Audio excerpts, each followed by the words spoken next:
Hi, I'm Shashwat. I hope you're having a really great day. In the last few episodes, we explored what a position pass is and how to use a position pass. We explored how to combine position pass with volume mask to create some versatile holdout mats. In this tutorial, we will cover various advanced masking techniques. We will learn how to use Cryptomatte and volume mask. And we will also explore why Cryptomatte is much better than all the other types of ID mats. But first, what is an ID mat? ID mats or ID passes are masks rendered for specific items within a scene that are used to isolate those items for special treatment such as a color correction. There are three types of ID mats: puzzle mat, material ID and object ID, and Cryptomatte. A puzzle mat or RGB mask is the simplest one of them all. Puzzle mat uses RGB colors or red, green and blue colors to create a mat. So if there is a simple scene, then one object can be assigned red color, another can be assigned green color, and another can be assigned blue color. The limitation with them is that at any given point of time, we can only render 3 mats. And while we can render multiple images with each image masking different parts of the scene, we will end up with many render outputs and organizing them can be a hassle. To take care of this problem, we can either use a material ID or object ID.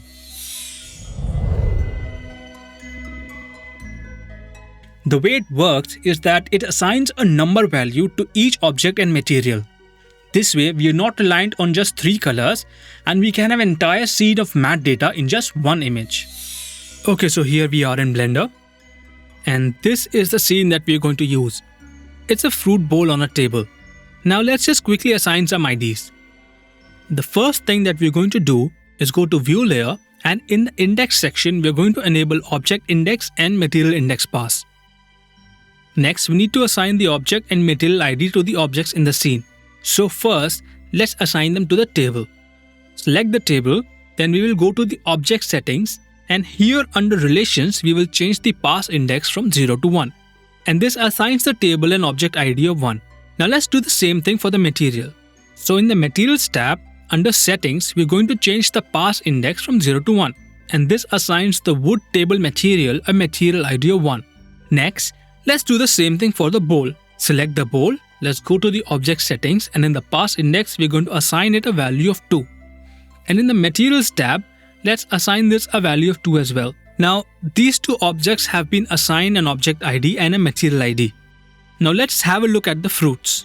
Let's select the mango and let's assign this an object ID of 3 and the same with the material ID. Then we'll go to the pomegranate and we're going to assign it a material ID of 4 and an object ID of 4 as well. Now, let's do something different. Here we have 2 bananas. Both of these bananas have different materials as you can see over here. But they are both banana objects. So here's what we will do. We will assign a separate material index value to both of these banana materials. So let's assign this banana a material ID of 5 and this one a material ID of 6. But as for the object ID, we are going to group them by assigning them both an object ID of 5. So let's assign this an object ID of 5 and assign this an object ID of 5 as well. Now, these two objects have the same object ID but a different material IDs. We're going to do the same thing for the pairs as well. So let's select this pair, and in the material ID, we're going to give it a material ID of 7. Now let's select this pair, and we can see over here that there are 2 materials here. This one is the pair body and this one is the pair stock. Let's assign the pair body a material ID of 8. And the pair stock is this stick over here. So let's assign this a material ID of 9. Now let's go to the object settings. And we're going to assign both of these pairs an object ID of 6. Now we have basically grouped them together. So now we have these 2 pairs of objects which have the same object ID. These pair of bananas are assigned 5 and these pairs have been assigned an object ID of 6. Finally, let's select the apple. The apple will have an object ID of 7. Now for the material ID, we can see in this section that for the apple we have this material which is the apple body. And we also have a pair stock. That's because I have duplicated the same pair stock and used it for the apple stock. So that's why they have the same materials. And if we look over here, we can see that in the pass index, this already has a material ID of 9, which we had assigned earlier. So let's select this one the body, and we're going to assign it a material ID of 10. And to the object, we're going to assign an object ID of 7. So now that we have assigned our IDs, we need to give it an output. Now, let's split the screen. Let's go to the compositor, and over here in the compositor, we are using an OpenEXR multilayer, and we will be rendering out the beauty, the object ID and the material ID as an OpenEXR. So let's put it to render. Now let's go to Fusion and see how we can use them. Okay, so this is our beauty pass. Now the first thing that we're going to do is we're going to duplicate this 2 times. Now let's rename each of them. Press F2. We're going to rename this one beauty. We will rename this one as object ID and rename this one as material ID. And if we load the object, we will just be seeing the beauty pass. But if we go over here to the color control, we can see that there is no object ID. So how do we assign these nodes object ID and material ID? Well, that's simple. In the inspector window, we go to format, and in the channels, we're going to replace the RGB to object ID. Then we're going to remove the alpha. Then scroll down over here to object ID channel, and we're going to assign this the object ID data as well.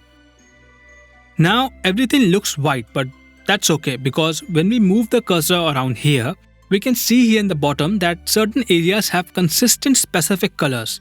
And we can also see that this value changes the moment I move the cursor someplace else. Now this means that there is object ID data in the scene. Now let's do the same for the material ID as well. Let's go to the material ID node, go to format, channels, then load the material ID here. And then let's add the material ID data to the material ID channel as well. Now finally, let's go to the beauty pass and then format, and we're going to assign this a material and object ID as well. But we're just going to use this for reference purpose only. Okay, the next thing that we need to do is to somehow extract the ID data from the ID passes. For that, we're going to install a plugin from the reactor. Let's go to the reactor and we're going to install something called the ID Mask. So in the search area, let's type ID Mask, and it's this plugin here. So let's click on this or press install here to install this plugin. And once it's done, we'll have to restart Fusion for the plugin to take effect. So now let's load the ID Mask, press Shift space, type ID Mask and press add. Now let's do some color correction. The pairs look dark, so let's brighten the pairs a little bit. But first we need to select the pairs. So connect the object ID to the ID Mask, and if we remember, we have assigned both of these objects with the same value, and we can select them using these sliders over here, or we can assign the values manually over here, and we can select up to 10 masks at a time. But for now, we are just going to select one. So we can either assign it manually or by dragging the slider to whichever value we want, or we can use the sample picker to select the object that we want. Now let's split the screen and let's load the ID Mask over here. Now currently we only see a black screen, right? That's because we have not actually selected any mask. And we select the objects by manually typing a value or by using the slider. As you can see over here, we have now selected the bowl. Or we can use the sample picker to select the object that we want. And since we have already assigned object ID and material ID to the beauty pass here, we can use this area to be actually able to see properly what object we are trying to select. So in this case, we need to select the pairs. So let's select the pairs, and we can see that we have now selected both of our pairs. Now, if we look closely, we can see that there is a slight gray tint to it.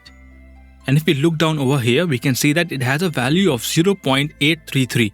So for any mask to work well, it needs to either be black or completely white. And to do that, we're going to use this slider and just adjust it just about there. And now if we see in the RGB value, we can see it is 1. And this is what the mask looks like. Now let's add a color corrector node. Let's connect the ID mask to the effect mask input of the color corrector node. Let's load the color corrector in the viewer. Now let's just adjust some parameters in the color correction. First, we'll just add some saturation. And I'm just exaggerating the saturation for demonstration purpose. And we'll also increase the gain slightly. Now we can see in the viewer, only the pairs are affected and nothing else. Now let's color correct the mango as well. Let's make it bright. So let's add another color corrector and we're going to add another ID mask. Let's connect the object ID to the ID mask and let's load it into the viewer. Now let's use the sample picker to select the mango. And now we should be able to see that the mango is selected. Let's adjust the slider to make it completely white. Now let's connect it to the color corrector. Now let's increase the saturation slightly. Let's add a little bit of cane. And now let's just remove some red from it. Now this is what it looks like originally, and this is what it looks like after selected color grading using the Object ID mask. Now let's have a look at how we can use the material ID. And also let's have a look at some other ways we can use the ID passes. Now another way to create the mask is by using the chroma keyer. So let's load a chroma keyer. Let's connect the material ID to the chroma keyer and let's split the screen. Let's load the chroma keyer over here. And over here we can see that our apple stock is not visible. So let's just brighten it up a little. But to do that, we need to select it first. So using the chroma keyer, let's just select this stock. Since both these materials are connected, and if we select this one, we know the other one will be selected as well. Now we can see that the mask is inverted. So in the chroma keyer, press invert matte, and now only the stock are selected. So now let's add another color corrector. And let's connect the chroma keyer to the effect mask input of the color corrector. Let's just increase the gain very slightly until the stock is just visible. And this looks okay. Now let's go to the chroma keyer and let's adjust some settings. Let's increase the blur and let's reduce the gamma as well. And this looks okay. But we can see that the pair stock has also become bright, and that is not something that we want. So now we need to somehow deselect this and make sure that only the apple stock is selected. To do that, we're going to mix two masks together. First, we're going to use the ID mask to select the apple and then subtract the stock from the apple mask. So let's add another ID mask. Let's connect the object ID to the ID mask and let's select the apple. So with the apple selected, let's make sure that it is completely white. Okay. Now we're going to use a bitmap mask to merge these two together. So after the chroma keyer, we're going to add a bitmap mask. Press shift space, type bitmap, and let's add a bitmap node. Let's connect the chroma keyer to the bitmap and let's connect the bitmap to the effect mask input. Now let's load the bitmap over here and let's connect the ID mask to the effect mask input of the bitmap node. Next, we will go to the paint mode and change it from merge to subtract. And we can see that the stock is separated from the apple. And then when we press invert, only the stock is visible. Now, only the apple stock is selected. And this is how we can go about using the ID mats. But as you see over here on this edge, we have this aliasing problem. And to solve that issue, we might add a bitmap mask between the ID mask and the color corrector and just soften the edges. But this has a habit of defocusing our edges and pulling the focus away from the objects. For example, we can see the edge problem happening over here, and since these two are very close, getting a very correct edge is actually quite difficult. We may need to use multiple nodes and matte control to maybe solve it. So this is one of the issues that we face when using ID mats. The other issue that we face with ID passes is when we have motion blur in the scene. Over here, let's just select the object ID. And we can see that our object ID path has not exactly done a good job capturing the motion blur. And we will face the same problem with either motion blur or depth of field or any image with blurred edges. And over here we can see the aliased edges. These are the problems that we face with ID passes. No matter how much we increase the resolution or the subsampling, we are still going to have these issues. Yes, rendering at 2 or 3 times the image resolution or the beauty pass resolution may solve the edge aliasing issue, but the blur issue still remains. And if we have a huge scene with lots of objects and materials, then assigning each and every object or material an ID can become a little cumbersome. This is where Cryptomatte comes in handy.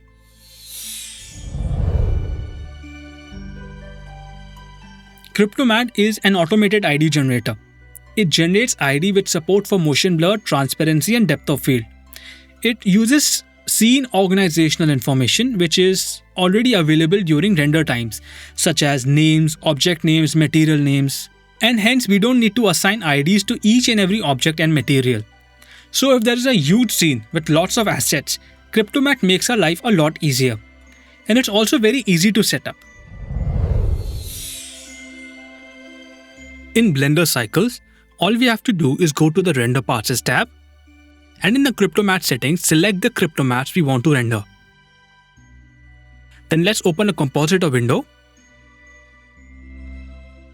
and let's add a file output node. And we will render OpenEXR multilayer. Now let's connect our Cryptomatte outputs to the file output node.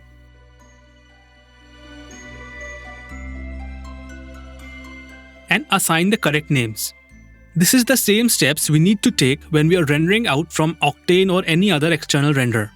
Do note that Cryptomatte needs its own separate EXR file for it to work properly. So these are the elements that we're going to use and combine. We have this background, we have this shadow, and we have this ladybird which flies then comes and sits on the book. Now in the ladybird, what we have is this beauty pass and this position pass. For the shadow, we just have the beauty pass, and we're going to combine the shadow with the beauty pass of the background. Now in the background beauty pass, we have Z depth, we have position pass, and finally we have the Cryptomatte pass. And this is what the Cryptomatte pass looks like. If we go to the Cryptomatte inspector, we go to format, and we can see currently it is using the Crypto Instance ID. We have also rendered out other nodes such as Crypto Material node, we have rendered Crypto Material node name, Crypto Material pin name, and the same with the object node name, object pin name, and so on. Now before we move forward, we need to install a plugin from Reactor. So let's open Reactor, and in the search bar we are going to type Crypto, and what we need is this one over here. And once we install it, we are going to have to restart Fusion for the plugin to take effect, and once we have done that, we can go forward. And now let's have a look at how we can use the Cryptomatte pass. So press Shift space, type Crypto, and we will be using this vCryptomatte node. Press Add, and we are going to connect this to the Cryptomatte and then load it into the viewer. Now these arrows are basically our matte picker. We position this arrow on top of any object that we want to select. For example, let's say we want to select this mushroom over here. And then in the inspector window, we press toggle. Now we can see this yellow mask has been generated. And in the view mode, currently we see colors, which means that it's showing colors of the Cryptomatte, and we can select many other viewing modes. For example, we can select the edges, we can select beauty, or we can select matte. And matte is the one that we're going to be using most often. Now we can add more masks to it. For example, we can select this table behind it. Now if we drag this over to, let's say, somewhere over here, and let's see what's there.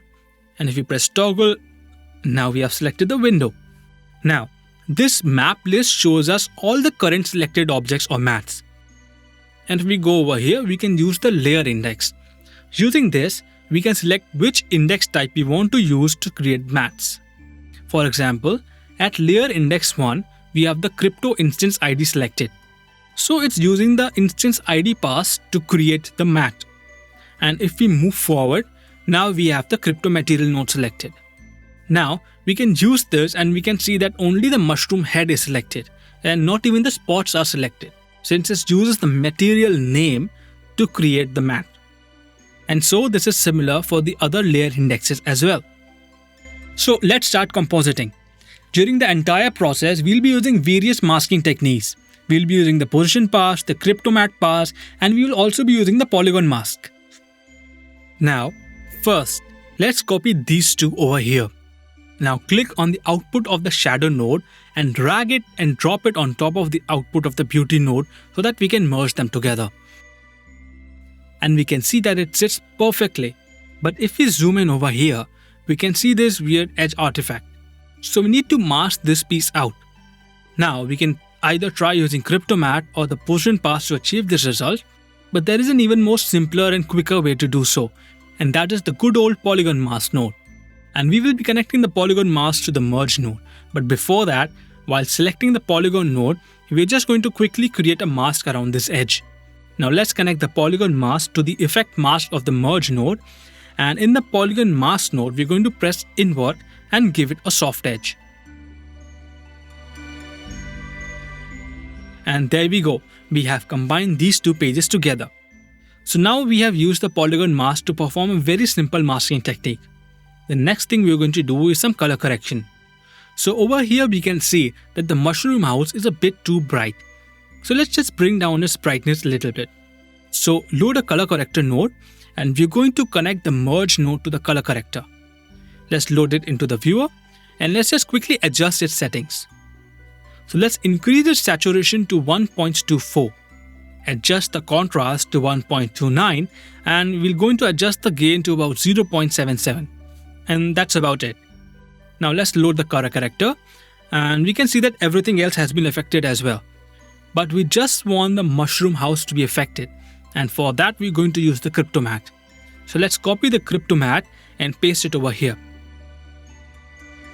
The reason why I copied these nodes is in case something happens or I accidentally delete these nodes during compositing. So I have my original node safe and sound over here. Now to create the matte, we will use the V Cryptomatte node. So press Shift Space, type Cryptomatte and select V Cryptomatte. Connect the Cryptomatte pass to the V Cryptomatte node. Bring the selector over to the mushroom and press toggle and change the viewer to matte. Now let's load it into the viewer, and we have a mushroom house matte, and we're going to connect this into the effect mask input of the color corrector. Just load this into the viewer, and we can see that the mushroom house has its brightness reduced, and it looks much better already. Now let's reduce the brightness of this area over here as well. Now for that, if we try to use the Cryptomatte, we will not be having much luck with this. For example, if we select this, we can see that the entire book is selected. But let's say if we use the Cryptomatte material node and then we try and select it, we can see that the entire page is selected. So in this case, the Cryptomatte will not work. We can try the Polygon Mask node, but even that is not going to give us a very accurate result, as it's not going to take into consideration depth of the objects, the height of the objects, and even the position of the objects. So for this, we are going to use the position pass. Now let's copy and paste it over here. Now we need to make sure that the position pass is usable. Now there are two ways we can go about doing it. We can use the channel boolean node. So let's connect the position pass to the channel boolean node. In the channel boolean node, we go to auxiliary, and we're going to enable auxiliary. We scroll down over to the position channels, and we assign it the position R, G, and B values. Now if you remember, in the previous two episodes, we had to correct our position pass. But since we rendered this one out from Octane, our position pass has been rendered out correct.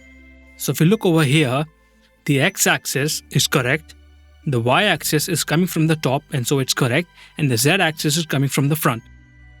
And so now we know that our position pass is correct. And the other way we can assign the position data in the position pass is if we go to the position pass node, and if we go to format and we scroll down over here in the X, Y, Z position, you can assign it the RGB position channels.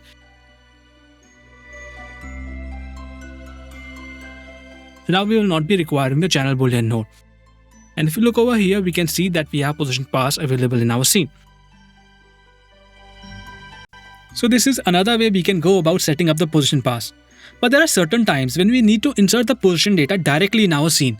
In that case, we will be using the channel boolean node. So after the position pass, let's quickly add a volume mask node. So press Shift Space, type volume, and we can select the volume mask. Another way to do so is to right click, go to Add Tools, go to Position, Volume Mask. Or we can go to Effects, Tools, Position, Volume Mask. Now let's go to Volume Mask, and in the color, we're going to switch on Select Mask Only. Now let's go back to Shape, and here we will be using the spherical shape. Now we can see that the entire scene is selected. So let's increase the soft edge, and using the picker, let's just click somewhere over here. And now let's reduce the scale. And now we can see how our mask is affecting the scene. And if we hold down Control and drag on this area, we can precisely control the size and the position of the mask. And this looks just about okay. Let's move it maybe a little bit over here. Now let's reduce its size just a little bit. And this looks okay.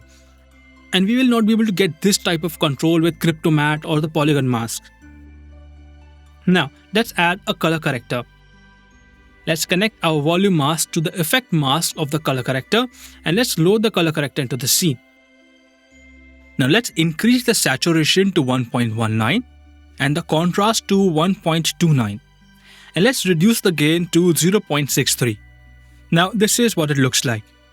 Now with this done, we can start doing the fun stuff. So first thing that we're going to do is create a depth of field. Now we can use the Z depth pass to create the depth of field, but we don't have much control with them. Let me show you. Let's quickly set up the Z depth.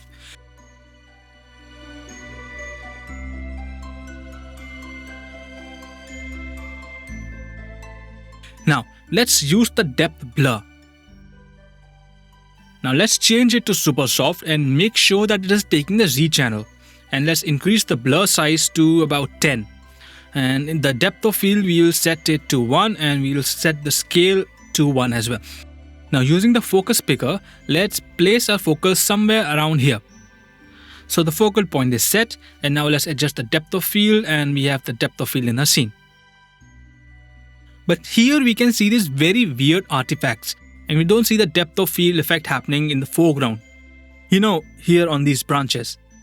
We want the front branches to be blurred so that we get the feeling that they are coming out towards us, that they have a depth. So to do that, we are going to use a different technique now. Rather than using the Z depth, we are going to be using the position pass to get the job done. So let's load another volume mask. Connect the position pass to the volume mask, and in the volume mask, we'll use the picker and select the window. Now let's load the volume mask to the viewer and let's adjust its size. Let's increase the soft edge to 1 and let's adjust the size to about 1.7. And we're going to further adjust the scale using non-uniform scaling.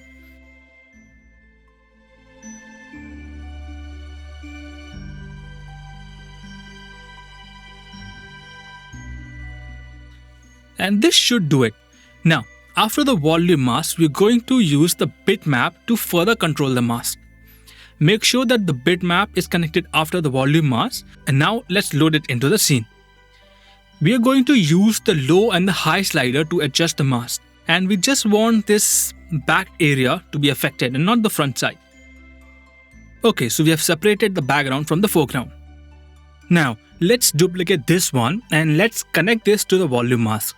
Let's load the volume mask to the viewer, and what we will be doing is we are going to select the front area over here, somewhere here. And now let's adjust our mask.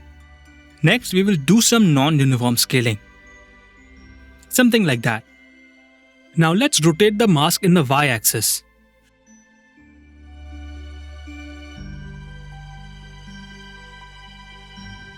Next, let's add a bitmap node. And let's adjust its high and low slider.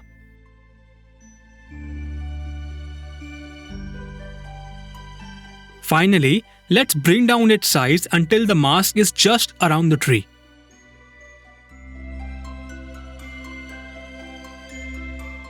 And now we can see that we have some black spots which we don't want. So let's try bringing it a little closer to the front. Now using the translation, we can manually put it to place. Like that. From here on, I will fast forward until we get what we want.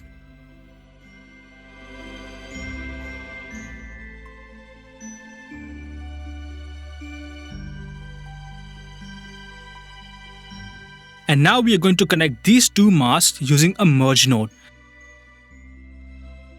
Let's load it into the viewer, and we have merged these two together. And now what we are going to do is use a depth defocus node, not a depth blur node.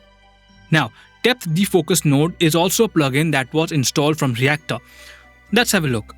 We can find it over here. Type depth and defocus, and it's this one. Install it and restart it. Now press shift space, type depth defocus and load it. Connect the color corrector to the depth defocus, and next we will connect the combined mask merge node to the depth mask input of the depth defocus node. And we can see that it has already given us a relatively decent depth of field. but it's using the red channel. So let's set it to Z. And let's reduce its defocus size to about 2.1. And this looks okay. And now we can see we have the foreground area that is being blurred, and we also have this background area which is being blurred. So we have a very nice depth of field and it looks much better than Z depth. And we can also continue to adjust the mask if we need it. Now, over here we can still see some of these weird artifacts happening in the tree. So to correct that, what we are going to do is first mask out the tree, and then we are going to give it its own depth of field, and then we are going to merge it on top of the scene. So now let's create another volume mask. Let's connect the position pass to the volume mask, and in the color tab of the volume mask, we're going to select mask only, and in the shape, sphere, and we're going to select the tree. Let's increase the soft edge and let's reduce the size so that we can see clearly. And we're just going to select this tree. Now for the scale, we are going to use the non-uniform scale. We're going to increase the Y scale to quite a large number, let's say about 50. And now we're going to just manipulate these values because the only thing we want to select is this tree. Now let's increase the Z axis to 50 as well. Let's go to rotation, and we're going to rotate it in the Y axis until the mask looks parallel to our scene. And now we have created a focus field. Now let's add a bitmap after this as well. Let's load this into the viewer and let's adjust its settings a little bit. Okay, so now we have created this mask. This is the focus field, the focus area that we're going to connect to the next depth defocus node. Now to mask out the tree, let's use another Cryptomatte. And now let's toggle this and select the tree. And we will also be selecting this area, the ivy leaves that is wrapped around the tree. Finally, let's select this small patch of grass around the tree.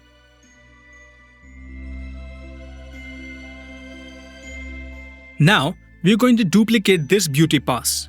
And we're going to connect the Cryptomatte to the beauty pass and separate the tree from the rest of the scene. Now we are going to connect this to the rest of the scene using a merge node. And in between the merge and the beauty pass, we will add a depth defocus node. Change the depth map to Z channel, and we will use this mask. Connect this mask to the depth mask input of the depth defocus. Now this is what it looks like. Now let's reduce the strength to about 0.47, and this is the result. Now let's scroll down and enable edge artifacts. And we'll do the same thing for this one over here. And what it does is it gives us a better edge during defocus. And it also removes the edge artifacts that we usually get when we use Z depth and depth blur. And next we will composite the ladybird. So let's copy these two nodes over here. Let's connect the ladybird beauty pass to the rest of the composition. And now we can see that we are at frame number 17. The ladybird is appearing in front of the tree rather than behind the tree. So let's solve this issue now. First, we are going to use the alpha available in this depth defocus. Second, we will use a bitmap node. Connect it to the merge node and connect the output of the depth defocus node to the bitmap node.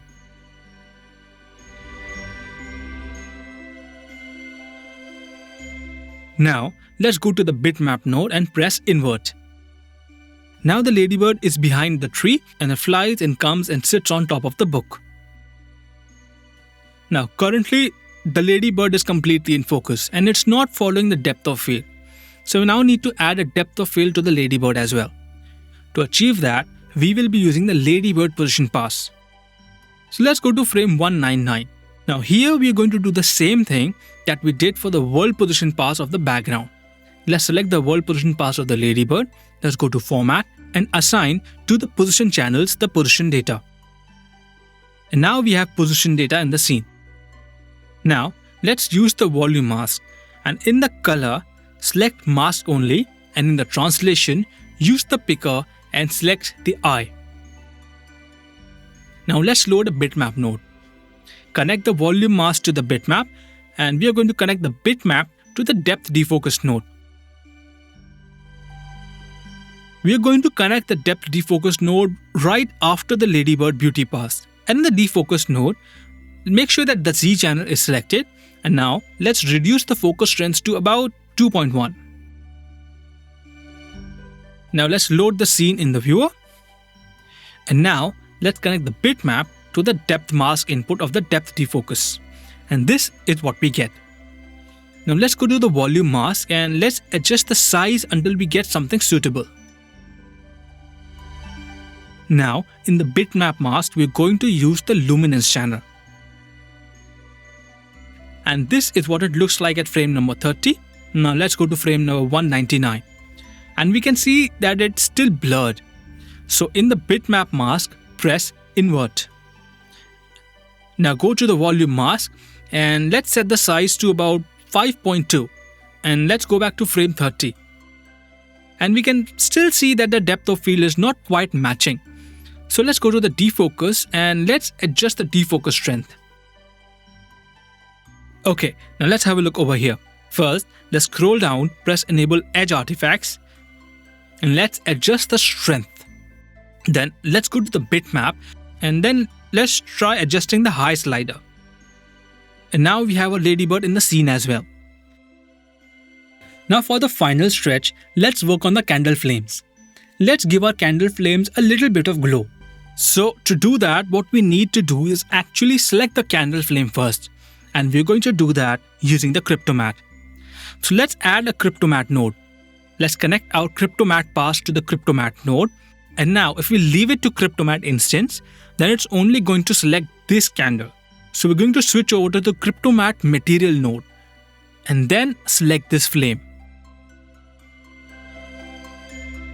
Change the view mode to matte, and now we can see that it has selected all the candle flames, as all the candle flames has the same material, even this one which is hidden behind the tree. Next we'll connect it to the bitmap, and in the bitmap let's select the luminance as the main info. Now we're going to add a Softglow node and connect this merge node to the Softglow node. And now we're going to connect this not to the effect mask but to the glow mask. Now in the Softglow settings, let's increase the gain to about 4.5. Let's increase the glow size to about 13.5. And we will remove the blue because we only want the red and green to be affected. And now we have this nice glow in our scene. Now let's add a little bit of glow to these over here as well. Right, to do that, we'll add another Softglow. And we're going to repeat the same process.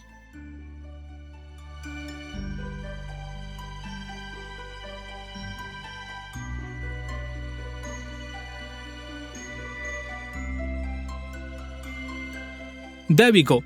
Now let's do one more. Let's add some glow to the windows as well. So let's duplicate all three of these and let's do the same for the windows.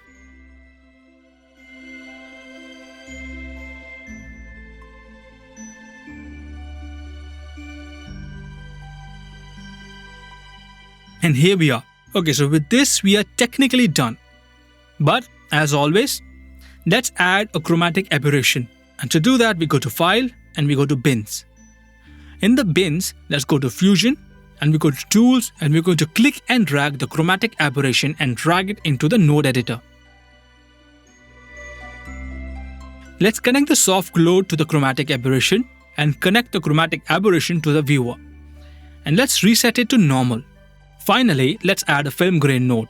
And in the film grain node, we're going to reduce the size quite a lot and the strength as well.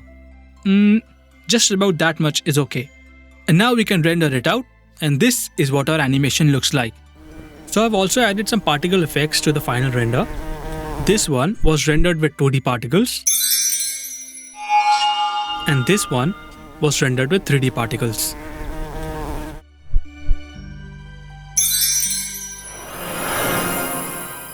So Cryptomatte offers us a more advanced, more flexible solution for creating ID mattes, while Object ID, Material ID and Puzzle Matte offer a more simpler, a more direct method of isolating elements for manipulating in post-production. So that's all for today. Don't forget to like, subscribe and ring that bell icon. Until next time, see you.